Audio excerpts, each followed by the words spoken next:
Conforme prometido, vamos tirar as suas dúvidas sobre olhos. A doutora Priscila Drude está com a gente. Seja bem-vinda, doutora. Eu fico aqui mesmo ou era para eu ir para lá?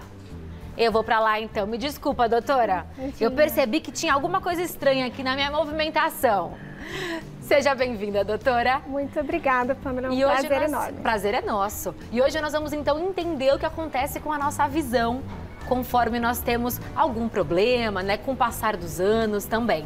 Isso aí. Vamos falar um pouquinho sobre as doenças mais comuns na oftalmologia e eu espero poder ajudar um pouquinho os telespectadores a conhecer e se cuidar. Com certeza você irá ajudar. Por onde começamos?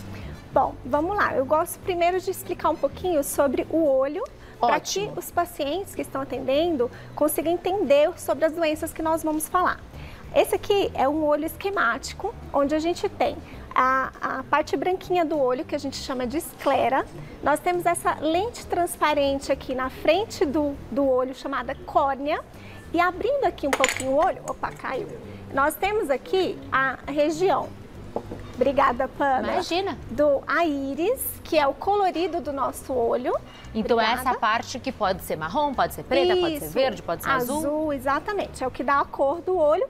Atrás nós temos aqui o cristalino, que é uma outra lente que a gente tem dentro do olho, que é onde forma a catarata, por exemplo. E essa parte aqui de trás a gente chama de vítreo, é uma gelatina que preenche o olho. E nós temos atrás do vítreo a retina, onde pode dar algumas doenças, como por exemplo o retinoblastoma, que foi falado tanto agora na mídia. Retinoblastoma acontece então nessa parte de trás do olho, na parte vermelha. E aqui nós temos o nervo óptico, que é a região, que é um cabinho que leva as informações das imagens que nós recebemos até o cérebro para que ele possa processar essas imagens. Um esquema muito delicado, né? O olho é um órgão muito sensível do nosso corpo. Exatamente. E existem várias doenças que podem acometer cada uma dessas estruturas que eu mostrei, que nós vamos falar mais sobre esse assunto. Então vamos lá, para a primeira doença que pode acometer os nossos olhos, que é a miopia. Temos uma foto de como um míope enxerga de longe. É tudo embaçado. Exatamente, Pamela. O que acontece? O míope, ele tem o olhinho mais comprido, ou a córnea, que é essa área aqui mais encurvada. Então, as imagens que deveriam se formar na retina, para que o paciente enxergue, elas se formam antes da retina. E aí o paciente tem que ficar forçando para enxergar de perto, porque ele não consegue ver bem, de longe, porque ele não consegue ver bem de longe. Então, aqui está simulando, né, como que esse paciente enxerga. Uma baixa miopia, ele vê um pouco embaçado. Já numa alta miopia, esse paciente realmente ele não consegue ver quase nada, além de 1 metro ou até menos de perto dele. Então, esse paciente fica forçando, aperta os olhinhos, então ele precisa de lentes para a correção da miopia, para que essa imagem seja formada, então, na retina. E mais de 6 graus a pessoa mal enxerga, né? Não consegue focar mesmo em nada. Exatamente, ele se torna totalmente dependente dos óculos ou das lentes de contato. O oposto da miopia é o astigmatismo, que aí a questão é de uma vista embaçada a qualquer distância. Na verdade, o astigmatismo, as imagens se formam em mais de um ponto. Então, passa pela córnea, a córnea ou o cristalino estão irregulares e aí essa imagem se forma em mais de um ponto na retina. E aí o paciente vai enxergar como se tivesse sombreamento, como se tivesse esse espalhamento da luz, como mostra na imagem, e a imagem fica distorcida, tanto de longe quanto de perto. Como se tivesse um reflexo mesmo na imagem, né? Ela não é nítida. Exatamente. Alguns pacientes referem que parece que tem fantasmas mesmo, que existem sombreamentos nas imagens e eles não conseguem ver com nitidez. Próxima doença na tela é hipermetropia, que é a dificuldade em enxergar de perto. Esse é o oposto da miopia. Então, esse paciente enxerga bem de longe, mas não enxerga de perto. E aí, o que acontece? Geralmente, o olho é mais curto ou a córnea é mais plana e a imagem se forma depois da retina. Então, nós temos que usar lentes corretivas para trazer essa imagem para a retina, que são as lentes positivas, para que esse paciente consiga enxergar de perto. Então, Então, o paciente vê bem de longe, mas não vê bem de perto. E eu posso desenvolver essa ou qualquer uma das outras doenças em qualquer idade? Ou há algumas que são mais comuns na fase adulta, outras na infância? Como que funciona essa questão da hipermetropia, da miopia? Em que fase da vida que ela aparece com mais frequência? Geralmente, a miopia e o astigmatismo, eles já acontecem numa fase mais precoce, na adolescência, na fase adulta jovem. A hipermetropia do tipo presbiopia, que é a dificuldade que acontece após os 40 anos, que a gente fala que o braço vai ficando curto. Vai ficando curto. Né? E a gente vai tendo que afastar os objetos para enxergar de perto. Nesse caso da presbiopia é mais comum após os 40 anos, onde o nosso cristalino aqui, ele perde a capacidade de mudar o foco, de trazer o foco para perto. Então, os pacientes começam a ter dificuldade para enxergar de perto. Temos uma outra doença que é o daltonismo. O que acontece nesse caso? Aqui na retina, que foi aquele tecido neurológico que fica aqui no fundo do olho da gente, nós temos algumas células receptoras, fotorreceptoras, chamadas de cones. Essas células, Pamela, elas servem para que a gente enxergue as cores.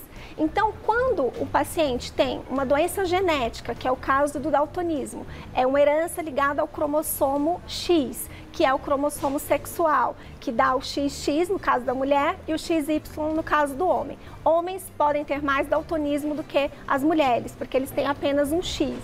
E esses pacientes, eles não conseguem visualizar as cores, porque eles têm defeitos nessas células da retina. E aí eles começam a não ver principalmente o verde e o vermelho, que é o tipo mais comum do daltonismo. Eu estou até hoje com a camisa verde, né? Então, quem é daltônico teria uma dificuldade de enxergar essa cor. E existem outros tipos de daltonismo que também pode afetar a cor azul, mas são menos comuns. E existe a visão acromática, que é aquela que tem ausência de visão de cores.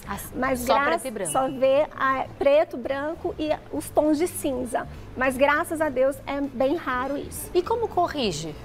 Não tem correção, existem para alguns tipos de daltonismo uns óculos específicos, porque quem tem daltonismo tem uma dificuldade de ver o comprimento de onda de determinadas cores. Então, o vermelho tem um comprimento de onda diferente do verde e assim por diante. Então, existem alguns óculos que podem corrigir e ajudar esse paciente a enxergar algumas cores, mas são determinados casos que precisam ser avaliados pelo oftalmologista. Para dirigir um paciente daltônico, tem que decorar a posição, então, das luzes, das cores. Exatamente. Então, geralmente a gente fala que o daltonismo, ele começa a ser observado na infância, quando a professora manda pintar uma árvore de verde, e às vezes a criança não consegue, por isso os pais têm que estar atentos. Mas a questão, você consegue tirar a carta de motorista, se você for daltônico, pela disposição mesmo do farol. Mas existe, assim, essa dificuldade em visualizar as cores. Nós temos algumas perguntas que o pessoal de casa mandou pra gente. O primeiro, mito e verdade. Vamos para mitos e verdades, então, antes. Usar óculos piora a miopia? Isso é um mito ou uma verdade? É um mito. Os óculos, eles servem justamente para a gente fazer isso, levar o feixe de luz no local certo, fazer com que o paciente enxergue. Então, os óculos, eles auxiliam os pacientes a enxergar bem. Então, eles não vão piorar a miopia. Tem alguns pacientes que falam, mas eu comecei a usar óculos e eu acho que agora eu estou mais dependente dos óculos. Está mais dependente porque passou a enxergar melhor. Você se acostuma a enxergar bem. Exatamente. E aí você não vive sem. Exatamente. Mas o contrário, é mito ou verdade? Se eu deixar de usar óculos, eu posso ganhar novos graus com mais velocidade? É mito também. O óculos, ele só auxilia na melhora da visão, ele não cura a doença, nem estabiliza a doença. Quando o paciente tira os óculos, ele continua sendo míope, então ele não interfere nem melhorando e nem estabilizando, e você não usar o óculos não vai aumentar também. Então aquela história de, não pode forçar a vista porque vai piorar, não. É só um incômodo mesmo forçar a vista, né? Essa expressão que a gente usa. Exatamente. Próximo mito. O astigmatismo pode provocar dor de cabeça? Pode sim. O astigmatismo, é verdade, ele pode causar uns sintomas que a gente chama de astenopia, Pamela, que é o cansaço visual. Quando a gente tem um grau que não está sendo corrigido, o que vai acontecer? O paciente pode ter sensação de peso nos olhos, lacrimejamento, aquele paciente que está ali, às vezes no computador, começa a coçar os olhos. Então, a sensação de cansaço e cefaleia, que é a dor de cabeça. Então, o astigmatismo não corrigido, assim como qualquer outro erro refracional, ele pode sim causar astenopia e dor de cabeça. O ideal é visitar um oftalmologista com qual frequência? Pelo menos uma vez por ano. Uma vez ao ano. Próximo mito. Existem pessoas que não conseguem enxergar imagens em profundidade? Sim. A gente tem uma capacidade no nosso olho de ter uma visão tridimensional. A gente fala em 3D, né? Inclusive, quando a gente vai no cinema, a gente consegue colocar aqueles óculos. Eu até trouxe um teste aqui. E salta, né? Exatamente. Um teste que a gente faz no consultório, Pamela, se você quiser fazer. Eu quero, com certeza. Para ver se você tem visão de profundidade normal. Esse teste, a gente coloca esse óculos como se fosse um óculos de cinema. Certo. E aí você vai me dizer se as coisas estão mais próximas de você. Estão. Esse inseto está aqui pertinho de mim. Exatamente. E quais são as bolinhas que estão diferentes? Essa bolinha tá saltada, aqui ó, deixa o pessoal de casa ver também, ó. Vocês estão vendo? É que eu não enxergo bem vocês. Pronto, aqui ó. Essa bolinha tá saltada, essa. Agora não tem mais? Essas um pouquinho. Isso, é que vai dificultando. Isso mostra o quanto de estereopsia, o quanto de visão de profundidade o paciente tem. Quanto mais ele consegue ver, melhor a visão de profundidade do paciente. Pessoas que têm uma visão binocular alterada, ou seja, um dos olhos não enxerga tão bem, esse paciente não vai ter uma visão de profundidade normal.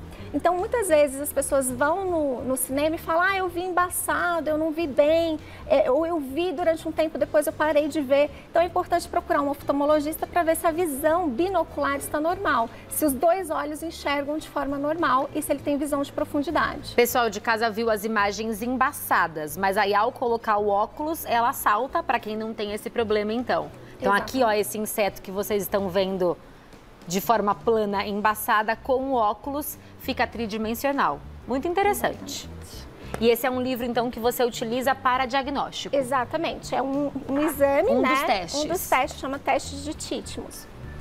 Temos mais mitos, diretor? Vamos para o próximo. O uso de lente de contato ou de óculos estabiliza o grau? É a mesma coisa que a gente falou, né? Não estabiliza. Tanto as lentes quanto os óculos servem apenas para melhorar a visão do paciente. Não vai interferir nem evitando a progressão e nem se você deixar de usar, você não vai ter mais progressão porque não usou. Você só vai querer usar porque é bom, né? Eu neste momento estou de lentes de contato, porque eu tenho miopia, então eu não conseguiria ver nada aqui ao meu redor se eu não estivesse com lentes e eu não tenho nem 2 graus. Mas desde que eu me habituei a utilizar, eu não consigo ficar sem. Para trabalhar, para ler à distância, não dá. Exatamente. O paciente míope, ele é bem dependente dos óculos. Próximo. Usar óculos de outra pessoa faz mal? Com certeza faz mal, né, Pamela? Porque assim, nem o nosso olho, os olhos nossos, cada um tem um grau diferente, né? Dificilmente você vai ter o mesmo grau nos 2 olhos. Quando você usa o óculos de outra pessoa, você não sabe se você está corrigindo exatamente o grau que você tem. Você pode estar hipercorrigindo, né? Ou seja, colocando um grau mais forte do que você precisa.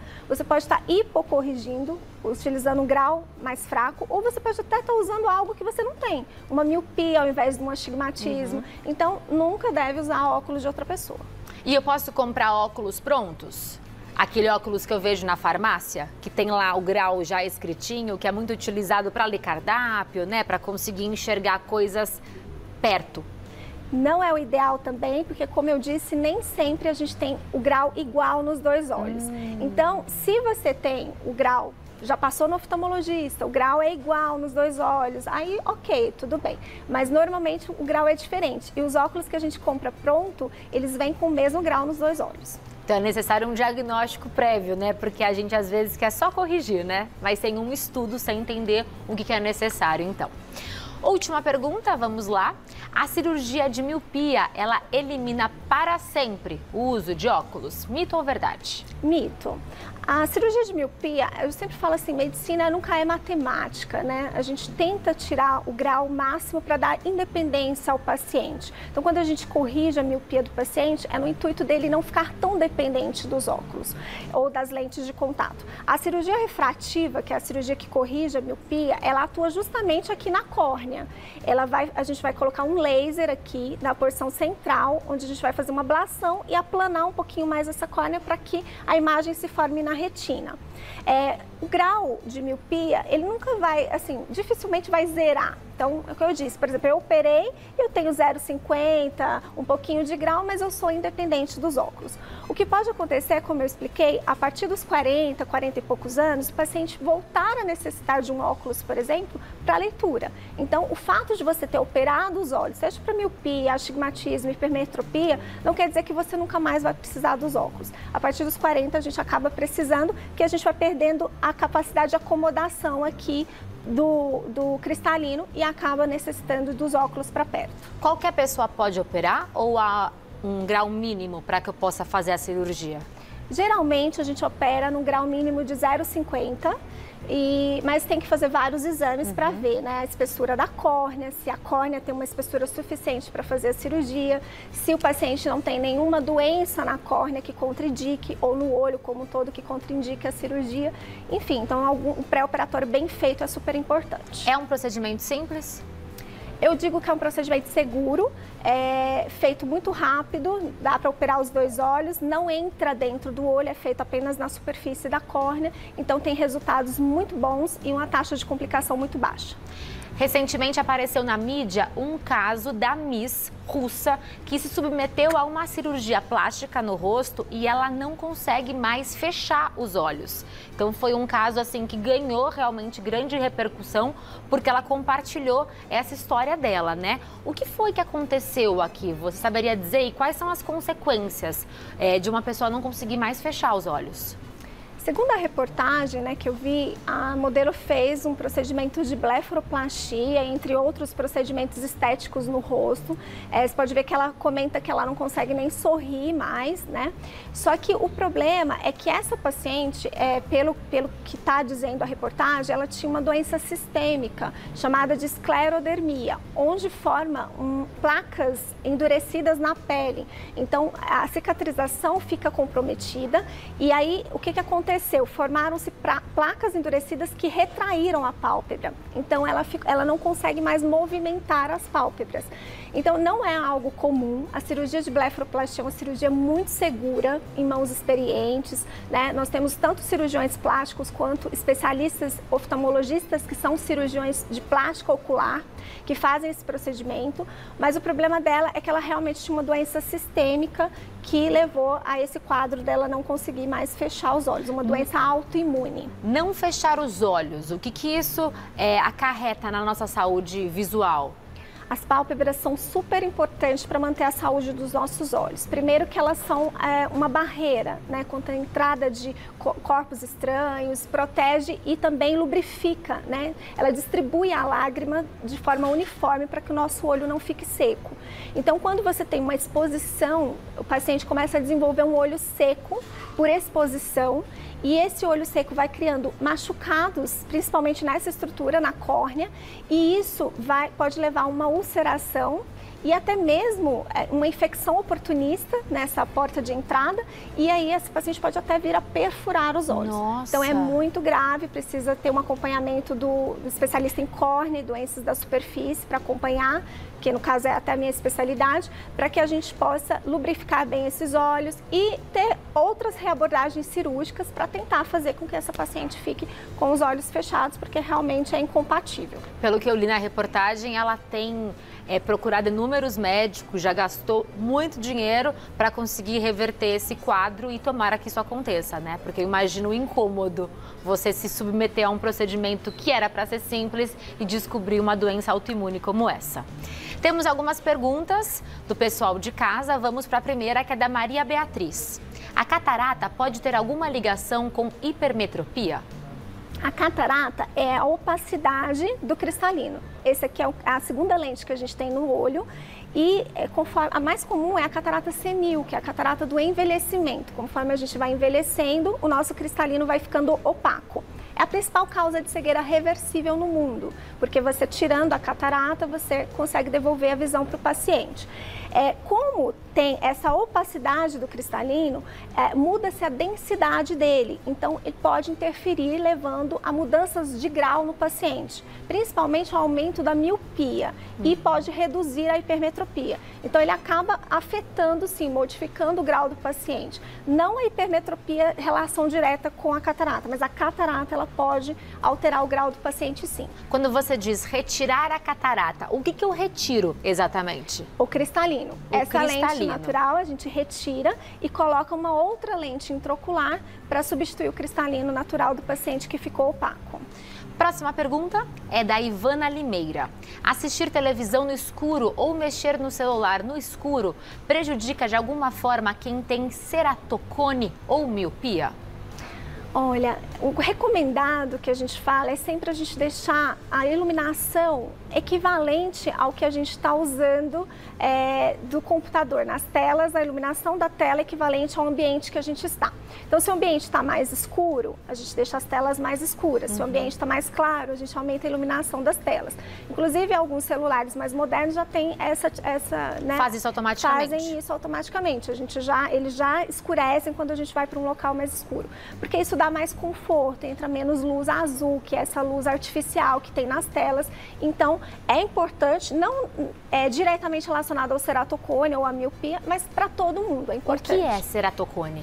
Ceratocone é uma doença que dá na córnea, que é essa primeira lente que a gente já falou, e o paciente geralmente é uma doença genética, que o paciente é muito alérgico e costuma coçar muito os olhos. Então, ele vai coçando o olho e vai causando uma irregularidade na córnea. Cerato vem de córnea, cone, de formato de cone mesmo, a córnea vai ficando encurvada e afinada, e o grau desse paciente vai aumentando, ele passa no oftalmologista, troca os óculos, não fica bom, dá uma sensação de sombreamento nas imagens, então esse paciente nunca está satisfeito com a visão.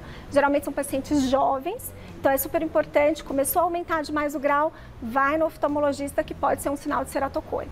Nunca tinha ouvido falar. Olha como é importante, né? Receber profissionais trazendo pra gente, né, possibilidades mesmo de diagnóstico e de pontos de atenção que nós temos que ter. Não coçar o olho. Não coçar o olho. E se coçar, procura um médico, Exatamente. Né? Porque algo tá errado. Próxima pergunta, da Marineiva Silva. É normal sentir dores de cabeça ao trocar de grau dos óculos? Ótima pergunta, Marineiva. É normal?